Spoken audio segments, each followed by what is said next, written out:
Good evening, everybody. Julie here, and welcome to the channel. This video is on the Presidents of the United States. This is a book that I got from Ollie's. I love going to Ollie's and getting little books, and we're doing the presidents. Today, we are going to be on our fourth president, which is James Madison. That's him right there. Okay, so to those of you who are new here, we are studying the different presidents. I've got these all in a playlist as we do them. We did an introduction and we've done the first three, so now we're doing the fourth. They're very short. They're an overview, and then I just do a little additional research just to add some time to it, because these are very, very short. So they should be very short to the point. I'm an amateur, so if I mess up, I'm sorry. I try to get things right every once in a while. I say a word wrong or something like that. But I've been having fun with this, and I'm so excited that some of you are really, really enjoying this. So I hope you continue watching. It's always exciting to hear y'all say, hey, I'm really enjoying the videos, and it really means so much to me. So thank you to those of you who have reached out and everything. I really, really appreciate it, and who've left wonderful comments. Even those of you who didn't leave wonderful comments, who left some, that have been deleted, but not by me, by you, thank goodness. But let's get going here on James Madison. James Madison was born March 16, 1751 in Virginia, and he served from 1809 to 1817. He did 2 terms. His first vice president was George Clinton, and that was he was vice president during Thomas Jefferson's second term as well. So he moved right from Jefferson to Madison's vice president. And then Elbridge Gerry was the one in his second term. He had a wife named Dolly, and he died in 1836. So, James Madison is responsible for some of America's most important documents: the United States Constitution, which tells us how our government works, and the Bill of Rights, which explains what freedoms we all have. Madison was so important, in fact, that many people called him the father of the Constitution. Madison was president during the War of 1812, when the British marched into Washington, D.C., and set fire to the White House just before enemy soldiers arrived. The president's wife, Dolly, rushed some important government papers, as well as a famous painting of George Washington, to a safer spot. Madison was the first president to have an inaugural ball. Did you know that James Madison was the first president to wear long pants? Before him, presidents wore knickers. He was also the shortest president of the United States, just 5 feet 4 inches tall. Francis Scott Key wrote the Star-Spangled Banner during the War of 1812 as he watched the Battle of Baltimore from a ship. It became the national anthem in 1931. And you can see his pants here, or he wore pants. And then you can see a picture of when Francis Scott Key was writing that Star-Spangled Banner. Now, in my research, some of this is going to be repetitive, and I might ad-lib some that I wrote some of it down and not all of it. So, he was known as the architect of the Constitution.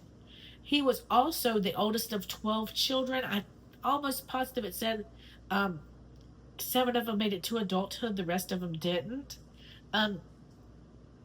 His ability to dive deeply into philosophy built a foundation for his influential ideas. He studied at the College of New Jersey, which would later become known as Princeton. He served in the Continental Congress from 1780 to 1783. He drafted the Virginia Plan, which provided the framework for the Constitution. He spent tons of time studying past forms of Republican reforms of government to create the kind of government never before formed when he helped form our government. Nobody had ever done this before. He didn't want to be called the father of the Constitution because he felt that it was the result of many people.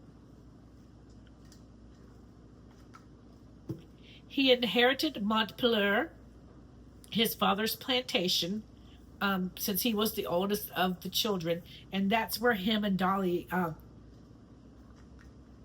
retired to. Um, he was Secretary of State under Jefferson.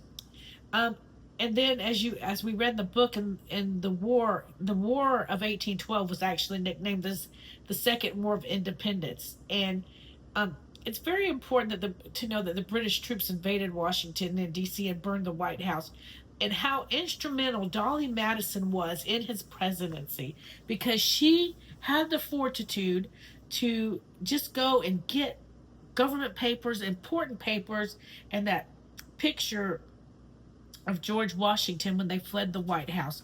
She also was very instrumental in making the White House very welcoming for people. She tried to make it a place where people were comfortable in.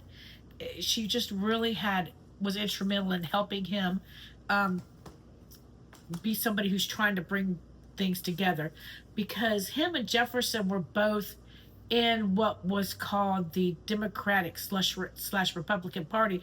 The other party at the time was Federalist, and we know that's all changed now. So that's a very interesting to know. It wasn't Democrat and Republican back then. It was Federalist and a Democrat slash Republican Party.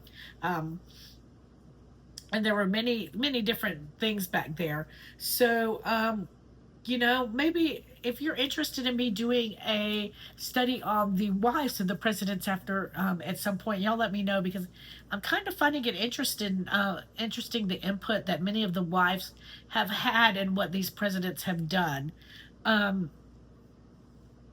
He felt very strongly.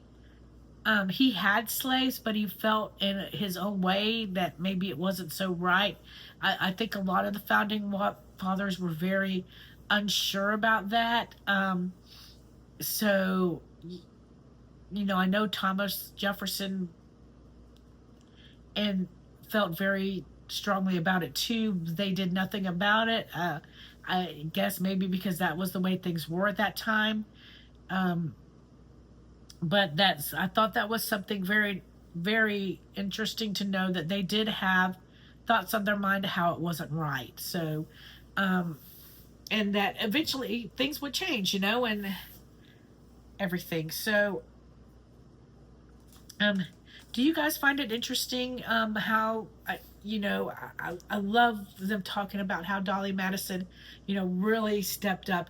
And when I was reading and studying him, it talked about how she really made people so comfortable, and they built this thing of making people feel comfortable and working together, compromising and stuff like that. They called it a house of compromise, I think. So it was very interesting reading to me. But that's it. That's the video for tonight. Don't forget to like, comment, subscribe, and share. As usual, I'd love to hear your comments. I really enjoyed the last ones, on some of the other videos. Even though there are only a few, it really means a lot to me to hear your feedback. And don't forget to check out the other videos. We are doing the Bible recap. We're reading the Bible a year in chronological order. Everything I have now is in playlists, so it makes it easier to find. So you can go in there. You can start at day 1 and go from there, or you can start where we are now and go back and look at the other ones as you can. Also, we have many other videos. I sell Avon. There's some Avon videos which I really need to update. I promise I'm going to get to that soon. We have Temu videos. I have child advocacy videos, which is something that's very important to me. Travel videos. We have some reviews of some things and just some different things like that. There's so many things, and I like to do a wide variety of things that gives more content. But I thank you so much for watching. Don't forget to like, comment, subscribe, and share. Let everybody know we got some cool stuff going on that's fun to watch. And just have a good time learning with us. Thank you so much. God bless you. We love you. Have a wonderful night, and we'll see you in the next video. Bye-bye.